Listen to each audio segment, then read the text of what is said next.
Hello everyone and welcome to this new video where we will cover the MOL multicrew ship loadout. We go to our movie class, select our MOL, give the game a few seconds so it will load out.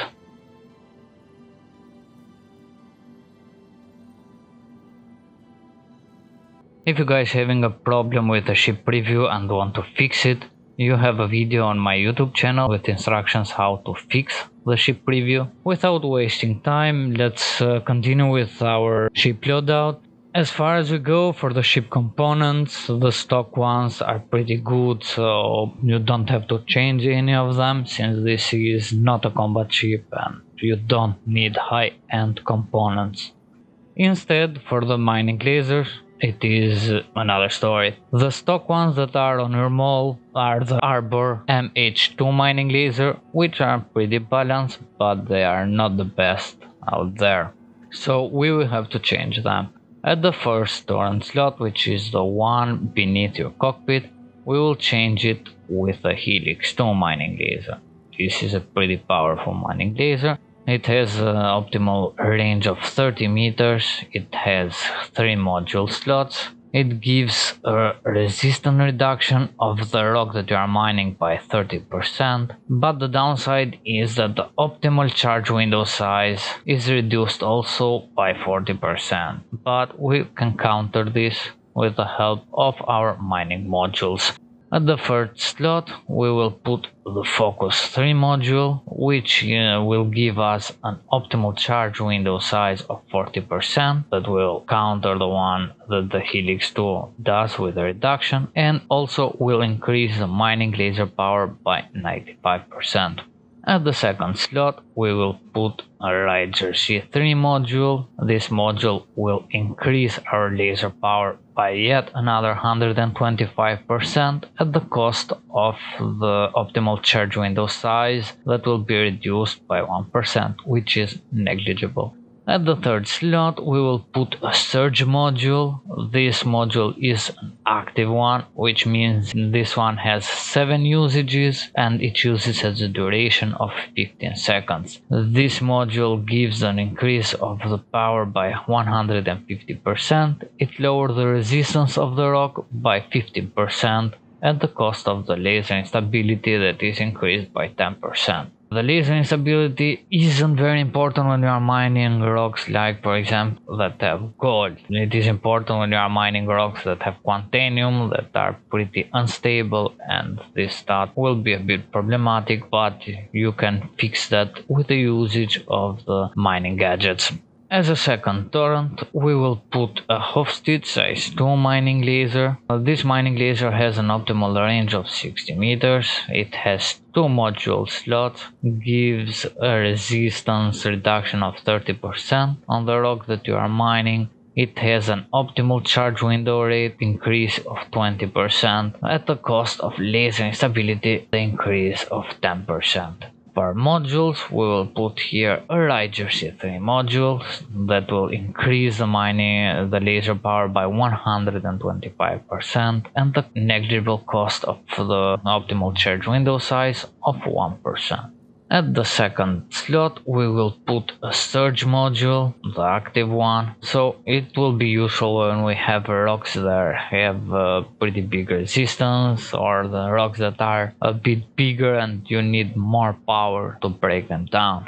At the third torrent slot, we will put an Impact 2 mining laser, which has 3 modules slots. It has an optimal range of 60 meters. The laser instability is reduced by 10%. The optimal charge window size is increased by 20%. As module slots, here we will put a Ryger C3 module that will increase the laser power with 125% at the optimal charge window size reduction of 1%. At the second slot, we will put a Torrent 3 module, which will give us an optimal charge rate of 40% at the cost of the reduction of the window size by 1%. And at the third slot, we will put yet another Surge module to help us break the biggest rock that may encounter. For the mining gadgets and the laser heads, I would suggest going to the Shubin shop in New Babbage, since it is a one-stop shop that has all the components instead of traveling in different locations. You guys heard me before during the video that I said that you can use the mining gadgets to help you break the rocks or facilitate the breaking of a particular rock, and those mining gadgets can be bought at any refinery shop that may be on the planet surface at the major cities or at the space stations around the planets. You just have to go to one of the refinery shops, and from there you can buy the mining gadgets. You may have seen that there are a few types of mining gadgets, 6 to be precise, but in my opinion the two that stands out are the Sabir and the Bormax. Let's break them down.